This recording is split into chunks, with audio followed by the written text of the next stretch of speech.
1월 18일 월요일 새벽 우리에게 주시는 하나님의 말씀은 요한복음 2장 1절에서부터 12절까지 말씀입니다.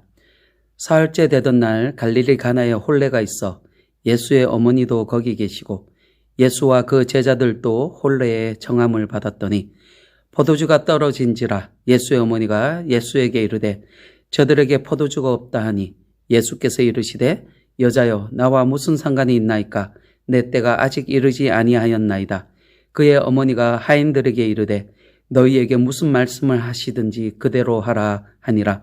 거기에 유대인의 정결 예식을 따라 두세 통 드는 돌 항아리 6이 놓였는지라.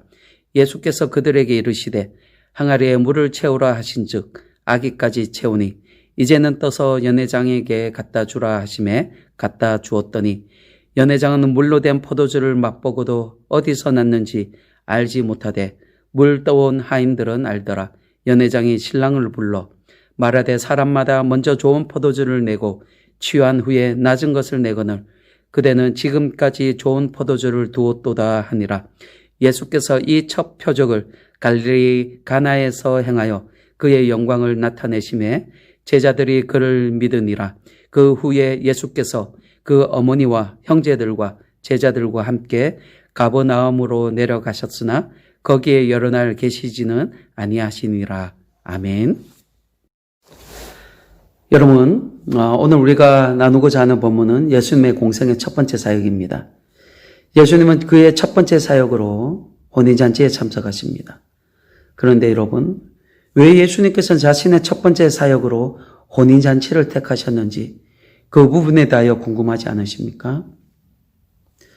여러분, 오늘 본문을 보시면 가나의 혼인잔치의 신랑 신부가 누구인지 성경은 말씀해 주고 있지 않습니다. 여러분, 결혼식의 주인공은 신랑과 신부인데 오늘 본문에서 그들의 이름은 전혀 나오지 않습니다. 신랑과 신부가 누구인지 그것을 아는 것이 그리 중요하지 않기 때문입니다. 진짜 중요한 것이 무엇이냐? 바로 오늘 예수님께서 참석하시는 이 가나의 혼인잔치가 예수님의 공생의 첫 번째 사역이라는 것, 이것이 중요합니다. 여러분, 이 결혼식은 단지 어느 유대인 신랑과 신부의 결혼식이기 전에 바로 하나님과 우리의 결혼식입니다. 예수님과 교회의 결혼식을 알리는 것입니다. 신랑 대신 예수님과 신부인 성도들의 결혼식이라는 것입니다. 예수님은 이제 공생을 시작하면서 이 천국 잔치를 보여주십니다. 그 잔치는 바로 잃어버린 영혼들과 새롭게 맺는 언약식, 바로 혼인잔치가 되는 것입니다. 그래서 예수님께서는 그의 첫 번째 사역을 통해서 혼인잔치, 바로 하나님과 우리의 혼인이 시작되었다, 축제가 시작되었다, 그것을 보여주시기 위하여 이 혼인잔치를 그의 첫 번째 사역으로 시작하고 있는 것입니다. 그리고 여러분, 예수님의 공생의 사역 이 마지막도 잔치에 참석하시는 것으로 마무리하십니다. 그때 예수님께서 참석하신 잔치가 죽었다가 다시 살아난 이 나사로를 위한 잔치였습니다. 그리고 그 나사로를 살리신 예수님께 감사하는 잔치였습니다. 여러분, 이 마지막 잔치를 통해 예수님은 십자가에서 죽으시고 부활하셔서 모든 이들을 구원으로 초대하시는 그 예수님의 사역을 미리 보여주고 있다는 것입니다. 그래서 여러분, 오늘 이 본문은 우리에게 너무나 중요합니다.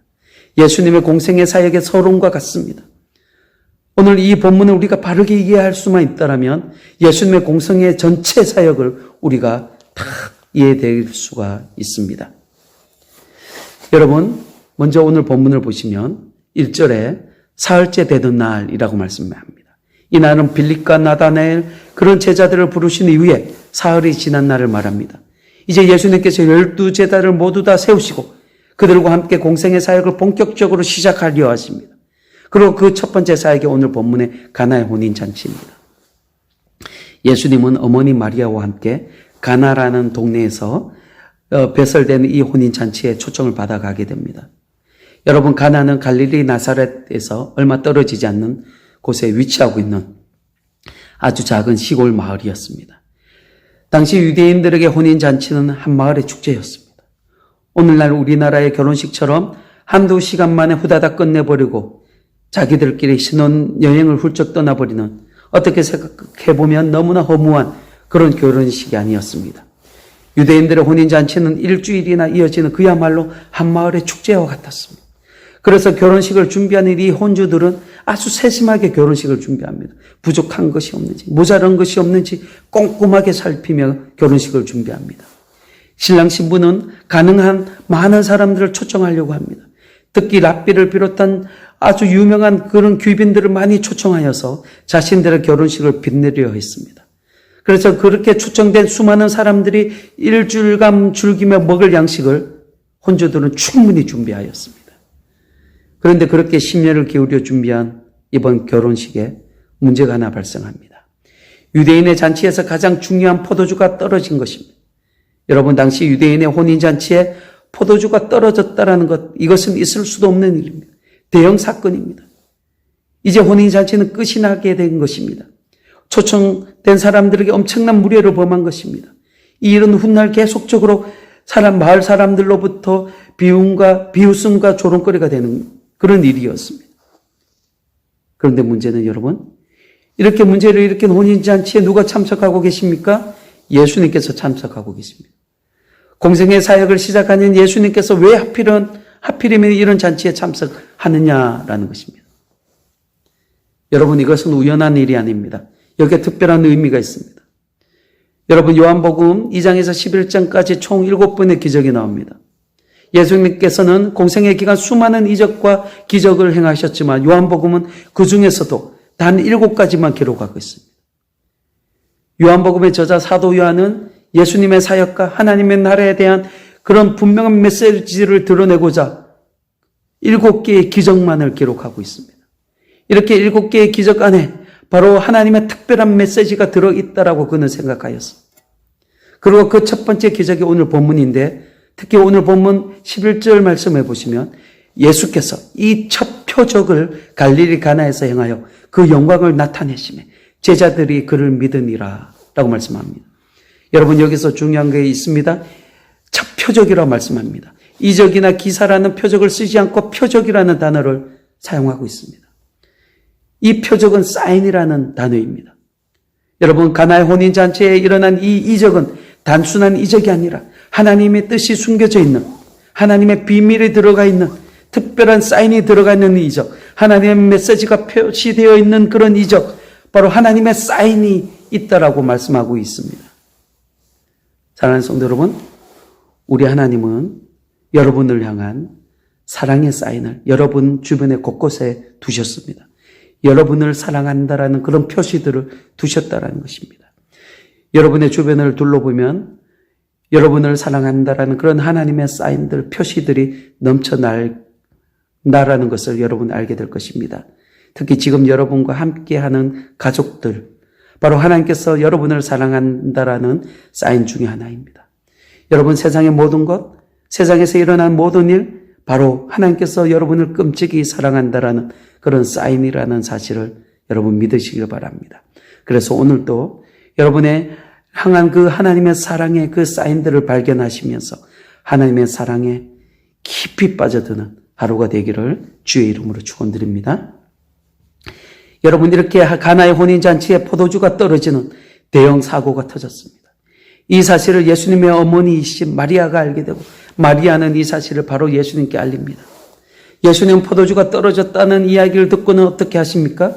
본문 7절과 8절을 보시면 예수께서 그들에게 이르시되 항아리에 물을 채우라 하신즉 아기까지 채우니 이제는 떠서 연회장에게 갖다 주라 하시매 갖다 주었더니, 바로 그렇게 갖다 주었는데 그것이 포도주가 되었습니다.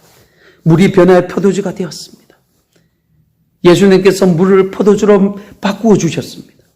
포도주가 떨어져서 이제 끝이 나야 할 이 혼인잔치가 이제 예수님께서 만들어주신 포도주로 혼인잔치는 계속적으로 진행되어 수 있었습니다. 여러분, 예수님이 물론 만든 새 포도주는 인간들이 만든 포도주에 비교할 수는 없는 최상품의 포도주였습니다. 여러분이 이 포도주는 예수님의 자신을 상징합니다. 예수님 자신의 포도주 되시어 끝이 나버린 하나님의 나라 이 혼인잔치, 이 축제를 다시 성대하게 열게 하십니다. 여러분, 예수님께서 마지막 성천에서 제자들에게 나누어 주신 그 포도주는 바로 예수님이 십자가에 흘리신 그 보혈로 우리가 믿고 있습니다. 바로 오늘 이 포도주도 바로 그와 동일한 의미를 가지고 있습니다.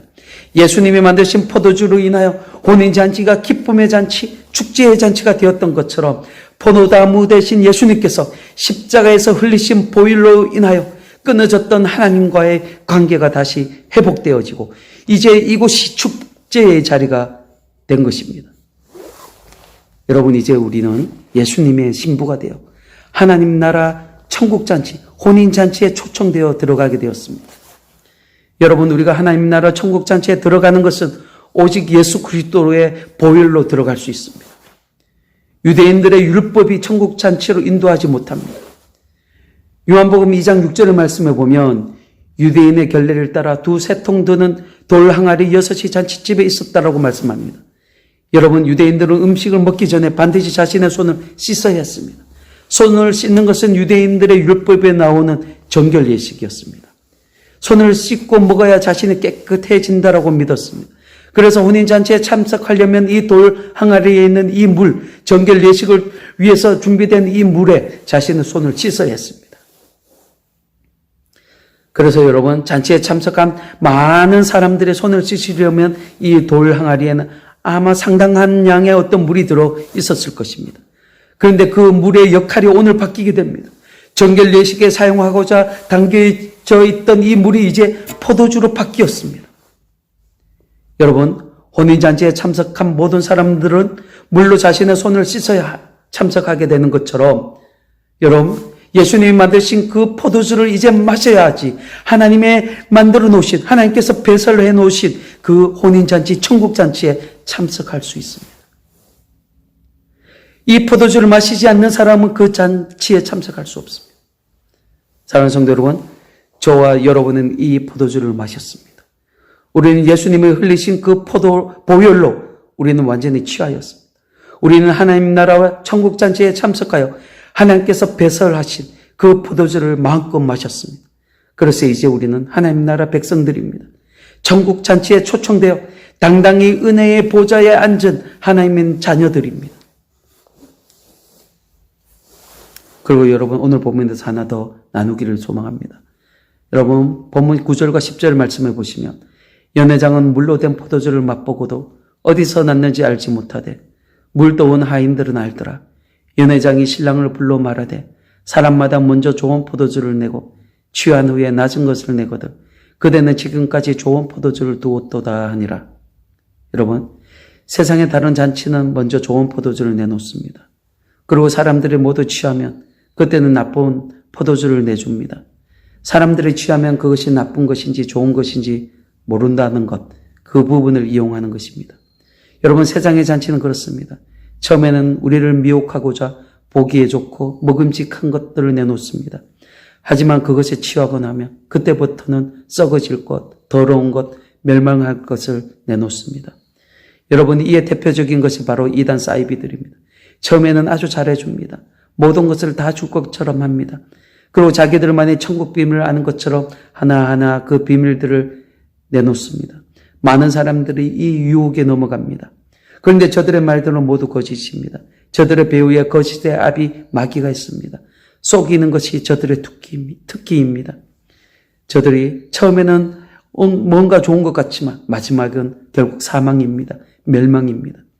여러분, 한번 술에 취하게 되면 그것이 좋은지 나쁜지 분별하지 못합니다.